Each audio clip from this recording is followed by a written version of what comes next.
While we were eating Mr., it was difficult to communicate with Bennet, but when the workers were dismissed, he thought it was time for him to speak to his guest, so he began to study in anticipation of the light, for he was very pleased with his guard.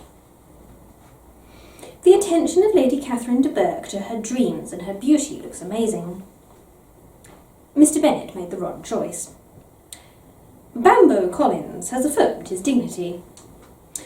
The story brings her to a strange ceremony, and for the most part, she says, in her life she had never seen the appearance of a tall man, meekness and humility, for she knew what was in the heart of Lady Catherine. He loved the two articles so much that he gave a fine witness. He even asked her to eat rosings, and sent her only on Saturday, to make her a quadrille pond at night. Lady Catherine is considered the pride of many who know her, but look at her sincerity. He was always talking to her about how he could do something real. He did not work in the community, or leave the district, sometimes for 2 weeks, visiting his family. You agree to the person you are proposing to marry soon, if you wish to wish. They came to him downstairs, saw everything he was doing, and agreed to teach him. A few shelves on the steps. "It's safe and stable, I'm sure," he said, Bennet. "And I'd like to say you're a beautiful woman. Unfortunately, old women aren't always like that. Do you just sit next to me? The ground floor garden is separated by an access road to Rosings Park, where the ladies live." "Do you think I'm a widow, sir? Do you have a family?" "Well, he has one daughter, who succeeds Rosings and is very helpful."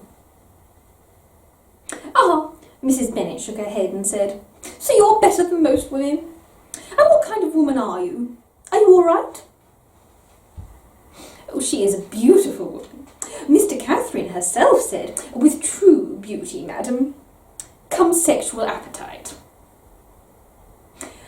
Bourgh is in his father's hands especially, as the woman says about the glorious birth. He contracted the disease, which hindered his progress in various occupations, as the principal had already informed me, and he lived with them.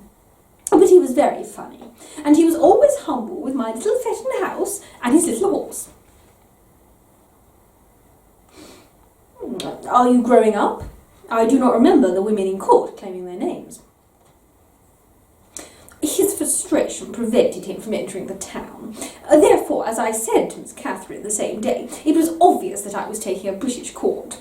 His mother seemed to have a vision, and you think I've always happily offered the little ideas that women always receive. I always looked at Lady Catherine, but it looked like her beautiful daughter was born to wolves, and she was very tall, but useless. It's fun for women, and it's the kind of interest I think I give."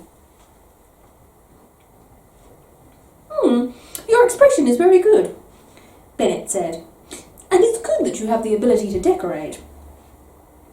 Maybe this is an interesting interest from a temporary fear, or the result of a research done?" "Well, they came a lot because of what was happening at the time, and although I sometimes laughed and thought and prepared a few compliments that could be changed at a regular meeting, I always wanted them to breathe fresh air. Give them." "I trust Mr. Bennet responded perfectly. Her cousin was as cunning as she had hoped, and she confessed to him with great joy, and remained calmly in her face, and, without looking at Elizabeth, did not want to believe that her friend would celebrate it. Before long, one level was sufficient, and Mr. Bennet happily returned his guest to the living room, and, after drinking tea, was invited to study with the girls. Bambo Collins agreed, and the book was published, but in his mind, and all the libraries mentioned earlier, he began to come back, apologising, saying that he had never read the book. Kitty looked at him, and Lydia complimented her. Some books were published, and after careful consideration, they chose the Fordyce Crocodile. Lydia opened it as she opened the book, and before reading the 3 pages, she stood up humbly. "You know, my Uncle Phillips talks about turning his back on Richard, and in that case Colonel Forster will nominate him. My aunt told me this on Saturday.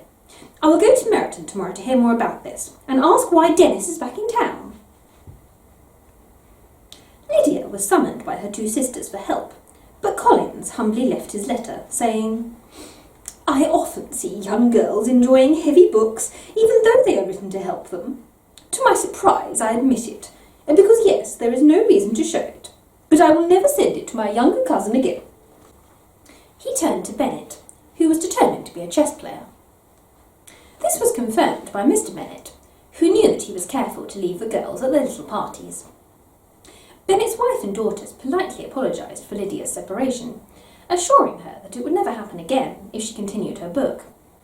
However, she was sure that she would not give birth to their younger cousin, and that she would not be upset by her behaviour, sat down at the table with Bennet, and prepared to return.